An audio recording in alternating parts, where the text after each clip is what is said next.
think. Okay, here's the deal. So right now I'm about to apply for the program that I want to get into in August, and I've needed to apply for 4 months, probably, literally a long time. And I went to my favorite park and it's always empty. So we're gonna do that, and fingers crossed. I don't know, I'm feeling anxious because it's like I have to pay for this, and then I also have to answer all these questions. So I brought my Bible. I'm gonna pray over each one. And so that's what I'm up to.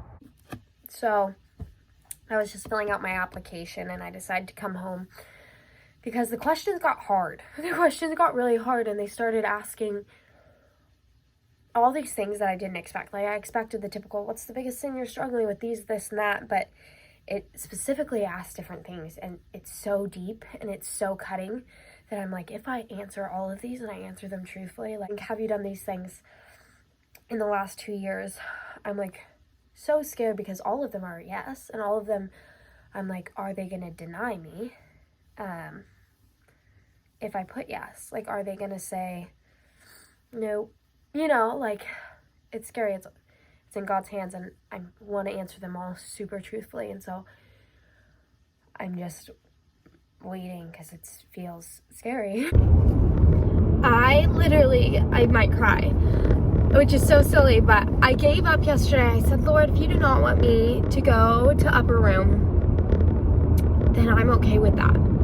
Like, I felt so strongly that you put that desire in my heart, but they haven't responded, and it's been a month since I put in my application. And I said, I give it to you. If you ask me to stay here for the next year, if you have something here for me, I'll stay. Like, I just want to be where you're at. Like, I will stay. And I just got an email just a minute ago that tomorrow I have an interview. And I'm not saying that I'm in, but it's just like, I truly was willing to give it up. Like, I mean, like, deeply was like, Lord, I'm ready now. Like, this whole month I've been like, am I gonna get in? Am I gonna get in? But like, I was like, okay, I'm willing to give it up. Like, it might be something that I want to do, but your timing. Driving to go tell my sister because I literally have never wanted something this bad. I'm literally crying because I'm just like, when I got into college and when I got into YWAM, like, I was excited, but I've never cared this. Keep crying because I'm just like, I've never wanted something this much, like college or anything. And it's just like, God is so faithful to me. And like, I knew in my spirit, like, I know I'm going there. And he's just really good to me. I'm about to do my interview. I'm waiting to be let in to the Zoom, which I'm a little nervous that they're gonna pop on as I'm talking to you guys. But this is exciting. I'm feeling nervous. It's supposed to start 6 minutes ago. I'm just nervous. I shouldn't be. This is gonna be great. Sitting under a table, but it's the best lighting.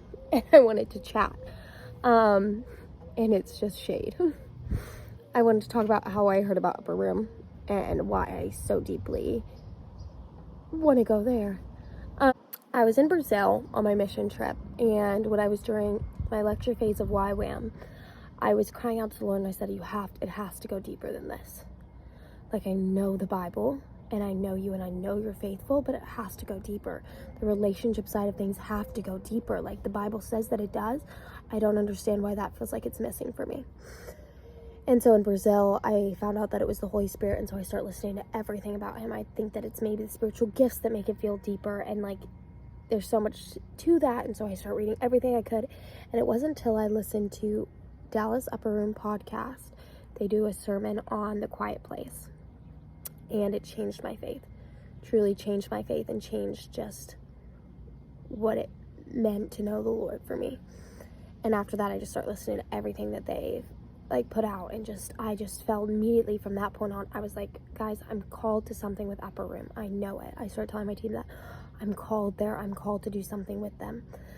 And I didn't know what that meant. I didn't know if that meant 5 years, 10 years, whatever. I literally didn't even put a time limit. I just knew that at some point that was important to me. And so whatever, I come home, I think I'm going to staff at YWAM. It falls through. I think I'm going to staff a different season at YWAM. That falls through. I fly to Kona, and God says, that door is closed. Like, he's like, that door is closed. And I think maybe I'm going to do circuit riders. But when I was in, so right after I go to Kona and I realized, okay, that door is really closed, Lord, I'm giving this to you, that's okay. I found out Upper Room is doing a 9-month mission school, or a ministry school. And my spirit just lit up, because I was like, this is it. This is what you want me to do. This is why you've had me home for a year, Lord. I've been struggling with what you're doing, and this is it. Whatever, I sign up. I don't hear anything back. And it's been like a month, and I'm just stressed. I'm like, okay, this felt so right, Lord. But maybe it's not from you. Maybe I'm just confused. Maybe another timing. Like, you keep redirecting me, trust you. So that last weekend I go to him and I'm like, Lord, I trust you with it. If I don't go there ever, that is okay. I just want to know you. I want to go where I'm going to continue to grow and know the depths of your heart. That's what I want. You are more important to me than anything else. And if that means that I'm here for another 2 years, I'll be here for another 2 years, but you have to promise to be here with me. And like, truly, I would give it up. I literally thought that door was closed. I'm like, okay, I'm giving it up. I'm giving it to you. Like, nothing matters but you. It's not the place, it's you. And then I got an email yesterday that was like, congratulations, you got an interview. You made it past that part. We're going to interview on my 21st birthday. They're interviewing me. And why it's so important this to me is I've been just like so insanely like, Lord, I am so obsessed and I want the depths. I want the depths of him. I talked to my mentor. I said, I want the depths of him. Like, there's more. I just know every time I unlock something, I'm like, there's so much more. I know there's so much more. But she tells me, she's like, that's not the way we're supposed to think. Like, you're going to be disappointed if he doesn't give you what you're expecting from him. And like, we shouldn't have to have a feeling. We shouldn't have to have him directly talk to us to trust and have faith. And I'm like, I agree, but I just so, like, nobody will understand. Like, when I'm in his presence, I don't want to leave it, and I don't want to have to. So where can I learn that I want to as much access to him as humanly possible?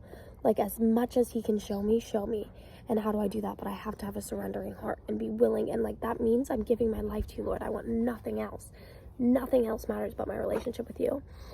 And so, I don't know, I'm just excited. I feel like they so prioritize for 9 months just to learn the heart of the Lord and to just minister to him. Sounds like everything I've ever wanted. So that's my heart behind it. And I have my interview for Upper Room in a few minutes. I'm gonna drive to my aunt's house to take it there. And yeah, I've been praying about it. I'm nervous, but this is gonna be fun. I'm going to my Zoom call right now. I'm so nervous. I just got done with my interview. How am I feeling? Nervous. I, the entire time, was shaking. I've never been so nervous for something in my life, and I kept saying that. I was like, I'm so nervous. And that's kind of embarrassing, and I just sometimes ramble, and I rambled, and interviews scare me, and those type of things where they're trying to, like, unpack, like, to see if you're fit for this, like, your trauma a little bit. I hate talking about my testimony. I hate talking about me. It's just, like, something I'm working through. I despise it, because I don't want it to sound like me or pick me thing, and so that was extremely, and so now, like, in my head, like, my head just goes to this place of, like, you shared too much, and I'm trying not to let it go there. I could literally cry. Like, I want this so bad. Even talking to them, I was like, this is everything I want. Literally everything I want. And so we'll see. They said it's going to be a couple weeks till I hear back, but I'm nervous. And I am excited. And this is one of the most exciting things ever. I literally could cry already. But I am just like, Lord, you're good. And it's up to you what happens, but I want this so bad. Maybe not the biggest news of my entire life, but it feels pretty dang close. I just checked my email, and I made it into Upper Room. They just sent me the confirmation letter, and now I just have to put down my deposit, and my spot is finalized. I will be going there August in 2 months. This is really exciting. It's good it's not an emotional day, or I'd be bawling right now, but I think it's just shock. Like, I can't even process that I actually made it in.